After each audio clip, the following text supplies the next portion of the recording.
Okay, Kal Kadosh, good evening. We are continuing with Shemot Aleph Pasuk Tetvav. So it says over here, Vayomer Melech Mitzrayim Lamyaledot HaIvriot.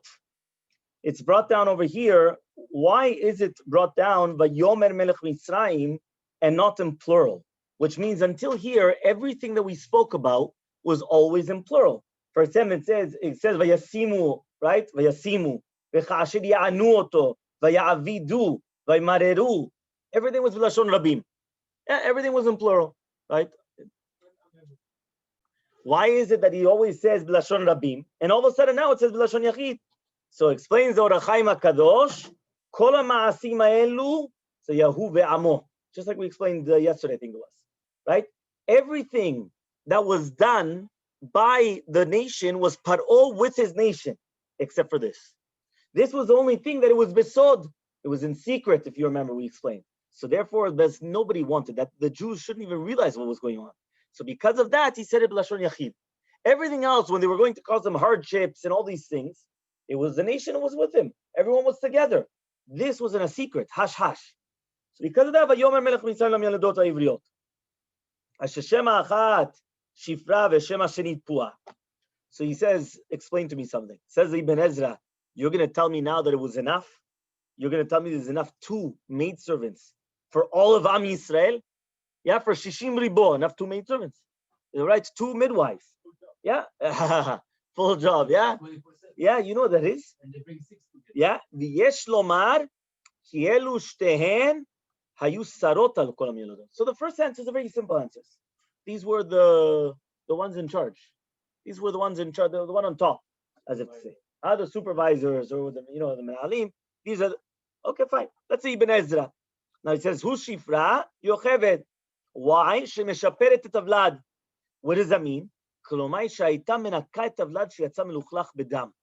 Meaning Shifra comes from beautiful, right? How do you say some beautiful?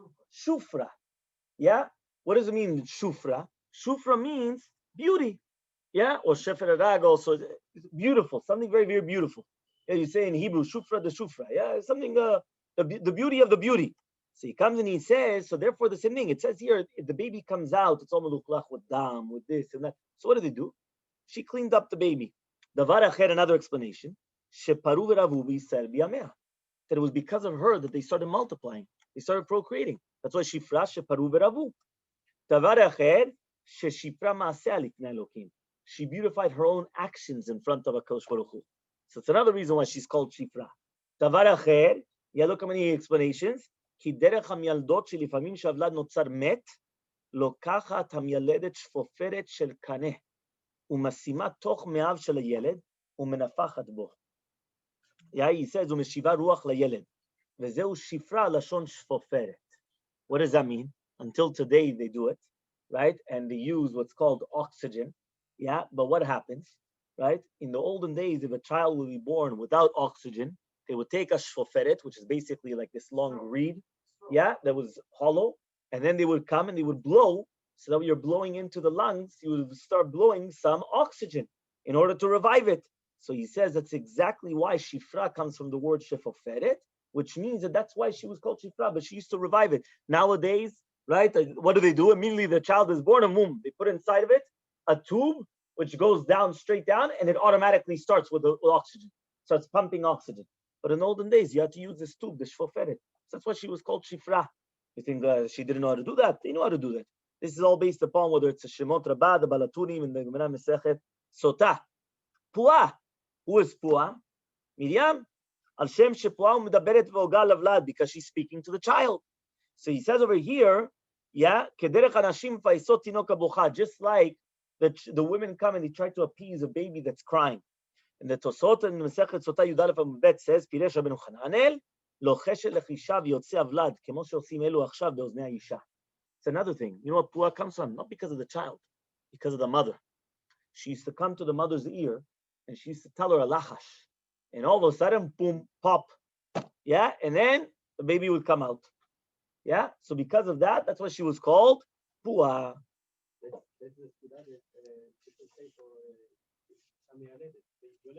Yeah? What's the segula? 7 times. Yeah, and I never heard. Okay, but it could be. Yeah, very good. Fine. Allah of nine. No, there is a pasuk which is in Parashat Bo that the Torat Chaim, but we don't have the explanation in Torat Chaim. The Torat Chaim has an explanation on it where he says that there's the pasuk that you're supposed to say is Tseata v'chol ha'am asher b'raglecha. When you say Tseata, you're referring to the child. You're saying Tseata v'chol ha'am asher, right? So he says in all the nation. That's when he was talking about Paro and everything. But that was the concept that apparently there's like a Kabbalistic type of a thing or whatever it is, that when you say that, you're referring to the child to come out. But I never heard of the Shifram Fuah. But that's what Fuah was doing. That was what Miriam was doing. So now what happens is that they were going and they're going to be on the Ovnaim. What exactly is the Ovnaim? So we translate the Ovnaim as the birth stool. Yeah, that's the Ovnaim. It's on Evan. But what exactly does it come from? Pirusho. Mekom nefilat avlad mi beten imo. That's where the child falls from the stomach. So why is it called Ovnaim? In the Shom Banim. Ovnaim comes from Banim. Yeah, Klomar, which means to say, he says, Mekom she'yavo alav banim, a place where the children come. The Aleph, right, is avanim nosaf, is like an extra. Otam shenikra avanim, milashon benayim. What does it mean, benayim? It says over here, Klomar makom aleida shu ben hayerechaim. It's the thighs in between. Od nikra avanim. Another reason why it's called avanim, right? The ovnaim. Hashem shu makom sheyachoter shel mitztanenot ke'avanim, which means that when a woman is going to give birth, her legs become freezing cold. They become like a stone, right? So that's the concept of avanim. Hashem shu makom sheyachoter yoldot. Otam nikra, right? It says over here the mashber. Kemosh kedu ba'u banim al mashber. Al shem shevareha mishtabrim. Her limbs start breaking apart. Just like it says in Yirmiyahu, "Va'ere yotzer v'hinei osam melacha la'ovnaim, ma shekadav v'sham ovnaim pirusho kli hayotzer she'oseh alav kli cheres." When somebody's making earthenware, so it's like the shter rechaim lachen ovnaim. Okay, fine. And then he says that the aleph is from the shoresh, not part of the shoresh. Okay, you're going into the thing. Fine. Im ben hu v'amiten oto v'im bati v'haya. Explain exactly why they were only makpid on the zecharim and not on the nekevot. Why were they only strict that they had to kill all the boys? Why not the girls?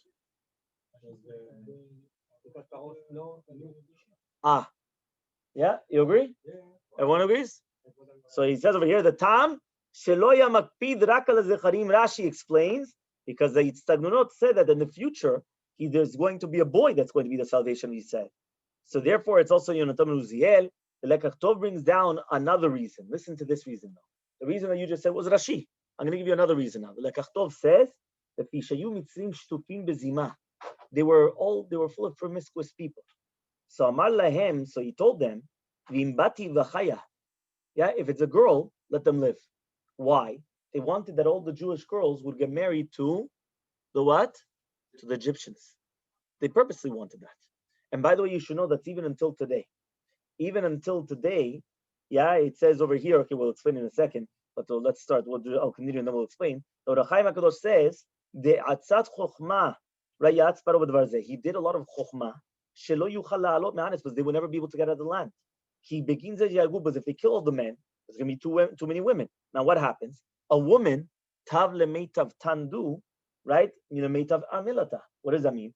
A woman prefers to be with a guy that's got like a crooked head than to be with what? And to be by herself, like an almana. She doesn't want to be by herself. A woman, no matter what, she wants to be married. So it doesn't matter who she's going to get married to, but she wants to get married at the end of the day. So he says here, so what's going to happen? So all the wives of the Jews are going to start getting married. All the girls are going to start married to Egyptians. They're going to get married to them. So now there's no reality to leave it Mitzrayim. Once they become one nation, that's it. And then there's going to be irvuvia. There's going to be mixtures. Yeah, basar v'chalav, tarovot. There's going to be everything. And we know that we only had 4 things which saved us. One of them was shamru atzmam min arayot, and therefore v'zeh mefurash b'Kabbalah gan naul achoti kala. That you're closing yourselves off, which means only because that we were watching ourselves from the arayot. That's why we were saved. So what did Paro do? Purposely get all the girls. Leave all the girls. There's not going to be enough boys. You're going to have a shidduch crisis. Yeah, this was the first shidduch crisis.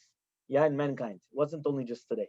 It happened many. What did he want to do? Kill all the boys. You kill all the boys. What are the girls going to do? You got a problem. So therefore, you have this. Now, technically speaking, you should know that even until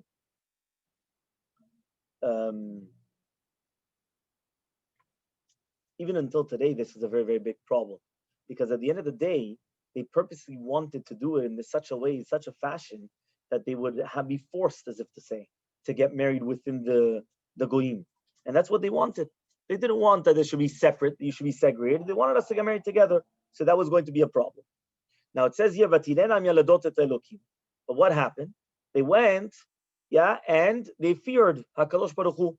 So it says, Kashtu atzman l'maaseh ziknan. They did like the actions of Avraham Avinu.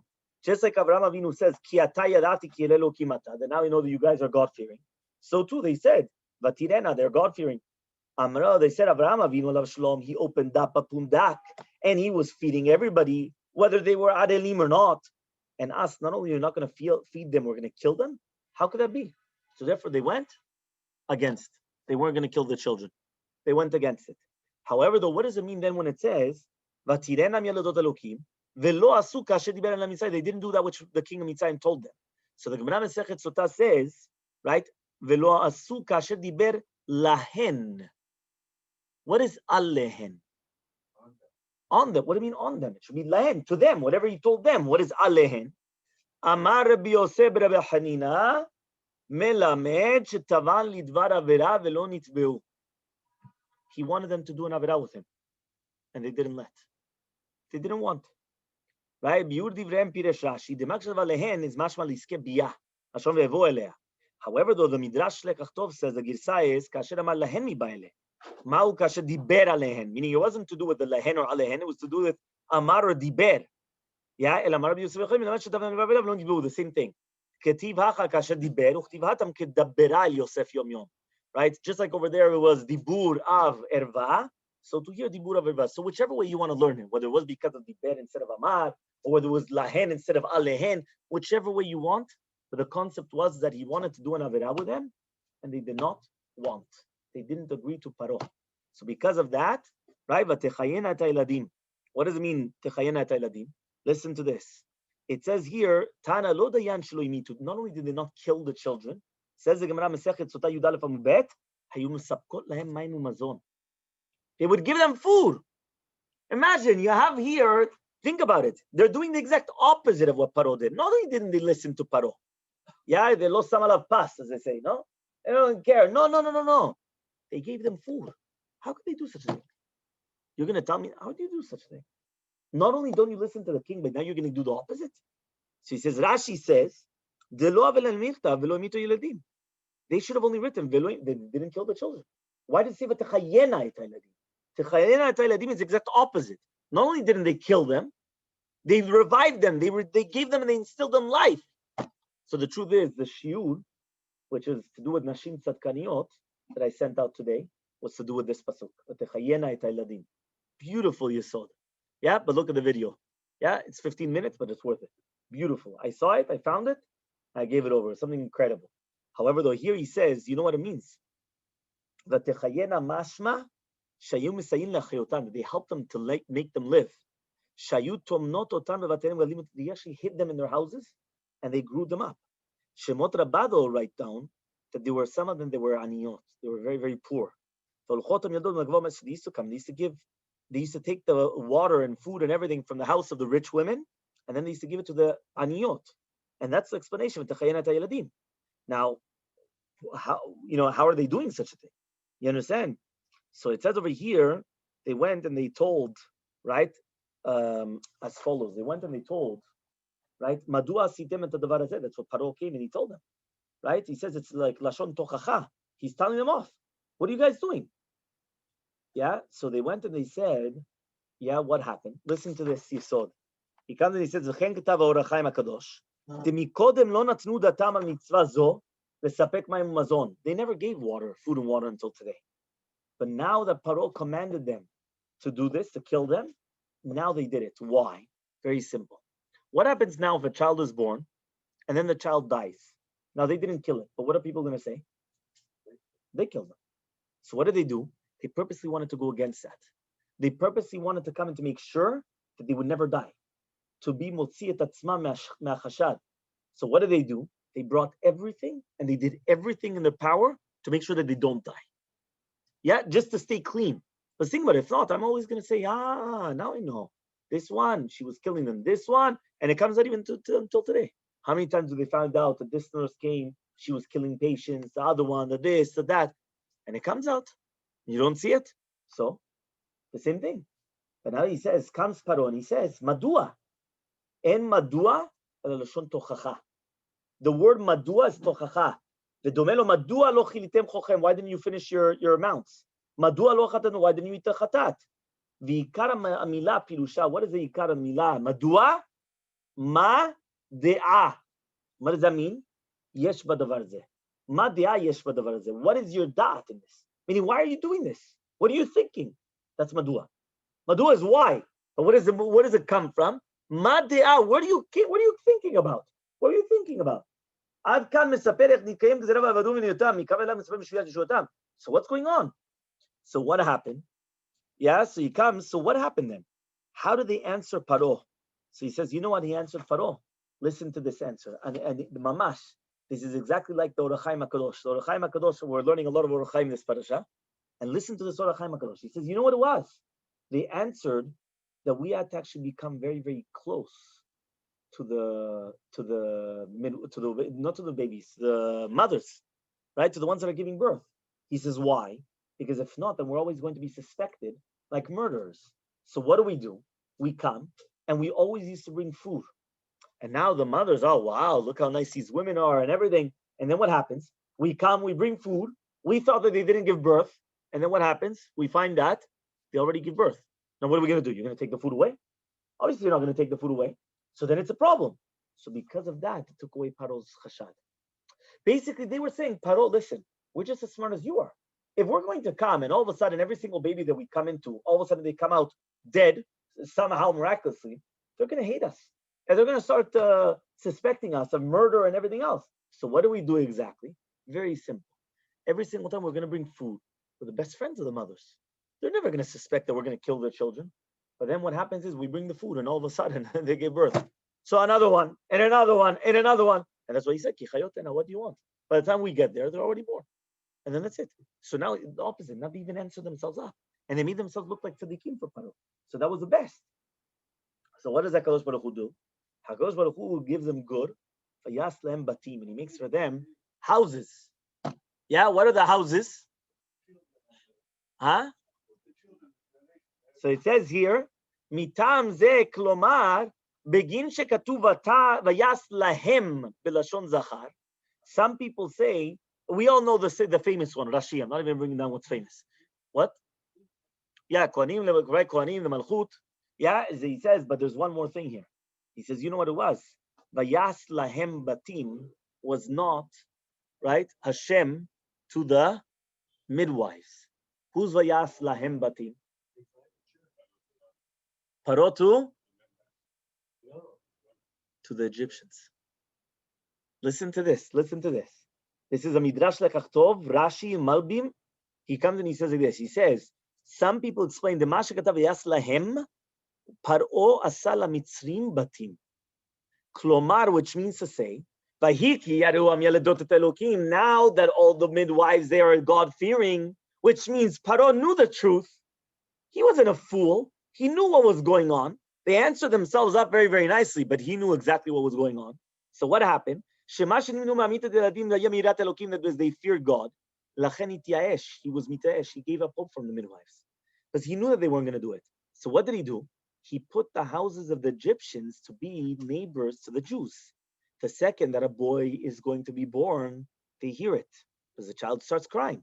Once the child starts crying, the child of the Egyptian starts crying, his neighbor. And then they feel it, they realize, and then they throw it into the thing when they're still small. Klomar bat kol omer layam, right? There's a bat kol coming out. What does it mean? He says because when they're still a pre-katan, when they're still so small, that's why now according to this we answer another question that we asked yesterday. Yesterday we said that the Jews, right, means that the Jews filled up the entire land of Mitzrayim, not Goshen. Because Goshen, they were already in Goshen. What do I care now if their houses are full of Goshen? But was it? It was that they filled themselves up in Mitzrayim because they started multiplying. They were everywhere, and then the Goyim could not stand them anymore. So what do? So now what happens? What happens now is that HaKadosh Baruch Hu has to do Pesach. Why does he do Pesach? He has to pass over because if they were all if they were all in Goshen, you don't have to pass over anything. All the Goyim are over there. Kill them all out. But rather what? The Jews were also over there. According to this, it was the exact opposite. The Jews, it could be that maybe they never went out of Goshen. But the Egyptians came into Goshen. How did the Egyptians come into Goshen? Because we just say now. And that's why it says, now that he made different than the houses, now it's easy. Because now through the neighbors, they're able to come and they're able to do all these things. So he was very, very smart. He comes and he starts pinpointing, yep, I'm going to put an Egyptian here, an Egyptian there, Egyptian there. They start buying houses and then they know exactly how to do it. That's exactly what he did. Yeah? Then it says, so Rashi says, Af kazar alehem. On that day, even on the Egyptians, they threw it. Meaning there was one day that even the Egyptians, they came and they killed all the boys, even the Egyptian children. When was it? The Shemot said that it happened today. So they went and they killed him. What? 1 second. So he says here, Al pi amram za b'sanedin yutet amubet, shekol megadel yatom yotoma maleh alav katuv kilu yaledo. Ve'viu re'aya mibatya bat paro. And they brought a proof from Bitya. V'zer etzretem b'divei mimu v'nei Avigdor. Ele b'nei Bitya bat paro. Asher yaleda. Bitya gave birth to Moshe. It was Yocheved. Rather, kol megadel yatom yotoma maleh kilu yaledo. Yotzei mizeh Moshe ya ben Yocheved v'gam ben Bitya. So it comes out that Moshe Rabbeinu was a child also of Bitya and also of Yocheved. And therefore, when they went and they started looking in the Segnunot, they didn't know, was it Jewish or was it Egyptian? Why would it be Egyptian? If Moshe Rabbeinu was born to Yocheved, why would it be an Egyptian? So the answer is very simple. Bitya, that she's Egyptian, since she was Megadel Moshe Rabbeinu, she's also considered the mother. So therefore, they come up and they look and they say, listen, I don't know if it's Jewish or Egyptian. But the answer is, it's both. He was Egyptian and Jewish. He was Egyptian because of Bitya, but he was Jewish because of Yocheved. 100%. But what does that have to do with anything? And therefore, she knew that he was a Jewish. He was a Hebrew. She knew that. Paro also knew. But he didn't know who was going to be the Mashiach. He didn't know who was going to be the one. But at the end of the day, he let his daughter do it. At the end of the day, it's his daughter. What? He's going to say no to the daughter? The what? 100%. To put it underneath his nose, 100%. But still, the concept though was, she knew exactly what was going on, but it was the daughter of Bitya also. And therefore, that's why they said, they come and look and they say, what's going on over here? We don't know, kill everyone. So now he says, so we already explained, right? But because of the child, they saw the salvation. However, though, right, they went and they said the other reason that we brought down already to do with the Shtifezima. And now he said another reason. Says, you know what another reason is? What was their entire pachad? What were they afraid of? Yeah, what were they afraid of? You know what they're afraid of? When not the Moshiach. If people are going to do war. Right?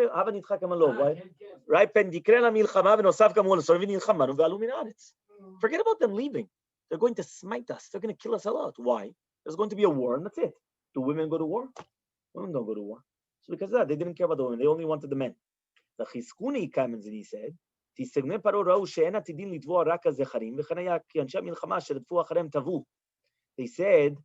that at the end of the day, it was only going to be that they actually saw that it was only the men because of the Anshe Milchama.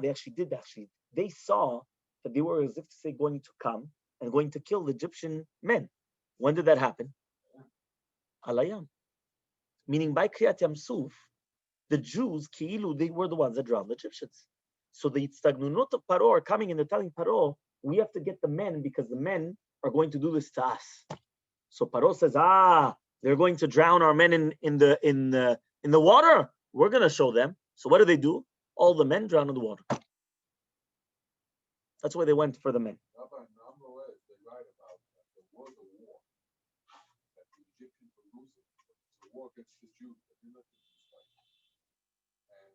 Yeah, the Seder Adorah brings it up. We spoke about it once. Yeah, and they actually, the Jews did actually fight against them. Yeah, 100%. 100%. Very good. Okay. Vayelech ish. Sorry, what? No, basically there was a war, and that's why they did suspect for this, because there was a war that the Egyptians went out and fought, and they were actually losing the war. And then they asked the Jews to help them, and then when the Jews went and they killed them all out, and they actually went, it was a whole thing there about also killing the Egyptians also as well. So that's why it started a lot of noise. Fine, we're going to finish with this one, even though I prepared a little bit more, but we're going to finish with just this one.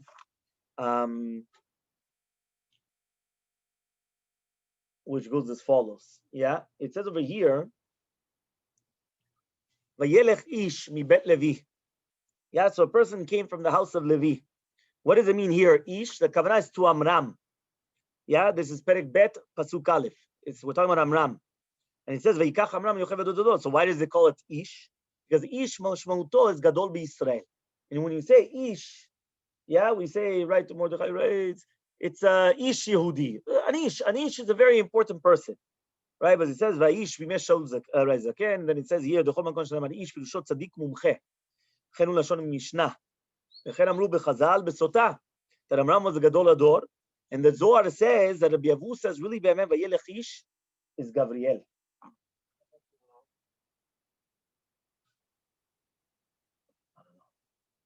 Yeah, that he says that the Ish is Gabriel.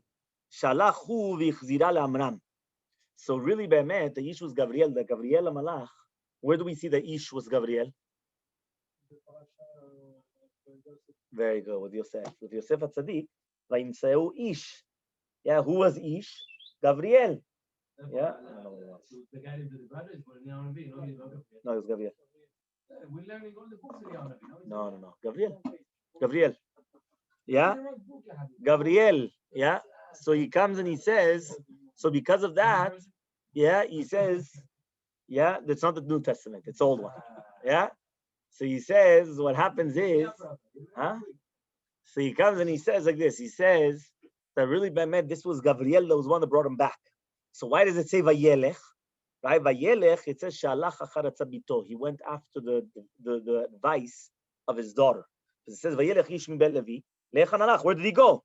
He went after the daughter, because the daughter was the one that came and she said to the father, "Your decree is worse than the goy's decree." But the Malbim comes and he wants to explain. This is all Gemara, so I didn't want to bring down just the simple things. So the Malbim comes and he says, after it came out the Gezerah from the king, all of Bnei Yisrael were in a very big sakana. Because now what's going to happen is there's going to be a big problem here. Because anybody that's going to found a child in their house, they're also chayav mitah. I mean, it wasn't just bad enough that they killed the child. They killed the parents. They killed everyone in their house. So it wasn't just stam, okay, just kill the child and then say Kaddish. No. They themselves also get it. You understand? So what happened? So it says here, they were looking for them. The Egyptians were looking all around. So what do? They divorced their wives and they separated them to other houses. Yeah, or even to other cities. So therefore, even the Egyptians knew it. So that means the Jews, they knew, they didn't want to put themselves in a scenario that chas v'shalom something was going to happen. So what do? They divorced their wives. All the women are not going to be there. All the men here. Now the Egyptians, they know that. So what's going to happen? So it says here, so they stopped looking because they knew that obviously nobody's going to be pregnant. So what happened was, until Amram came, he was a Gadol Ador. He went to the city where his wife was there and he took her b'chadara, and then all the Jews did the same thing. Yeah? His daughter, that's what he said. He went He went after. That's what it says. Vayelech ish. Vayelech went after. Now it says over here, and this is where I'm going to finish, something a very interesting one. This was my daughter's question that she went and she asked me from Bet Yaakov. And she said, one second, there's a very famous question. How old was Yocheved when she had Moshe Rabbeinu? Forget about Aaron and Miriam, because that was also another question. But how old was Yocheved when she had Moshe Rabbeinu? Because if Yocheved was born when they were going into Egypt, so how old was Yocheved? So Rashi says 130. 130 years old. Yeah, she was very young. So the question is, so why did Chazal make such a big deal? Yeah, why did they make a big deal by Sarah? Sarah was 90. Why did they make such a big deal? Yocheved was 130. So the Ibn Ezra comes and he says, "Im ken lama lo izkira katuv pele she'osa ima she'leidat she'ilid Moshe vehi bat kuf lamed shana velama izkir devar Sarah she'bat 90." Because she didn't have kids at all. Doesn't matter. But even when she had the first child, but even when she had the first child, how much older was Miriam than Moshe Rabbeinu? 6 years old. So fine, 124. It's not the issue of the age here. I'm saying because she was totally akara. Same thing here. But same thing here. She didn't have any children until 124. She didn't have 124 until 124. She didn't have any children. So even if you're going to tell me that no, this was the first child, third child, doesn't matter. But even when she had the first child, so it says Harambando comes, Yatzak zahav roteach letoch piv.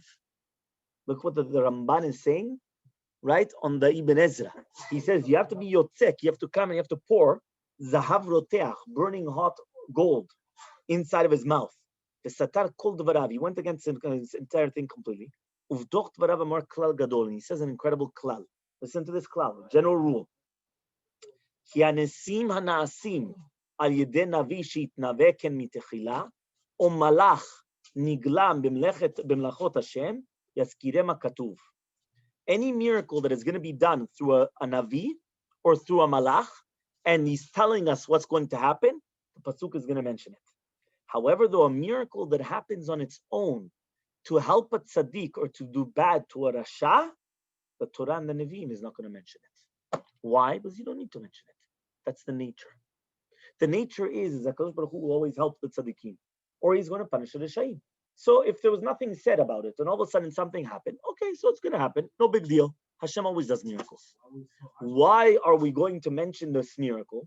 Because the Malachim went and they told Sarah about it, or the Naviim came and they said about it. Once the Navi or Malach is going to say something, then the miracle is going to be written down in order to say, look, this is exactly what happened, right? But again, this is the concept of when are miracles actually considered a miracle or not. You understand? This is also, by the way, you should know a famous Or HaChaim HaKadosh, Parashat B'Shalach, right? Maybe we'll learn it. Or HaChaim HaKadosh, he comes and he asks, why do we make such a big deal by Kriyat Yam Suf? Rav Pinchas Ben Yair came and he did this Kriyat Yam Suf all the time, as if like, nothing happened. So what's the big deal? And he went and he said that that's why it's written, right? That Vayashav Yam le'etano. What does it mean etano? Litnao harishon, to the original Tnai. Before Matan Torah, it was a miracle in order to come and to split the sea. After the what? No, but before the Matan Torah in itself. But after Matan Torah and after there's a Torah, the entire world is kafuf to the Torah. The entire world is actually subjugated towards the Torah. And therefore, since they're subjugated to Torah, it's natural that the sea is going to split because of the Torah. Beforehand, no. Beforehand, you needed a miracle. And that's exactly what happened. But after Matan Torah, that's it. Now it's obvious what is the sea is going to split. Obviously, you're a person who learned Torah, for sure the sea is going to split. You're going to come to the sea and that's it. You understand? There was always the famous picture, right, that they always put in all these different places. That you have, they're doing the Olympics. Yeah, and you have all the swimmers and they have to go to the other side. And all of a sudden you have Moshe Rabbeinu coming with his staff on top, opening up. Yeah, and all of a sudden the guy, he's running through. Yeah, the Jew is running through to the end and all the rest are trying to, to swim all the way down. He's just running. Well, obviously he's going to win. You understand? Why? Kriyat Yam Suf and that's it. But that's normal. It's a pashut that's going to happen. Fine, Bezat Hashem, we continue. Bezat Hashem.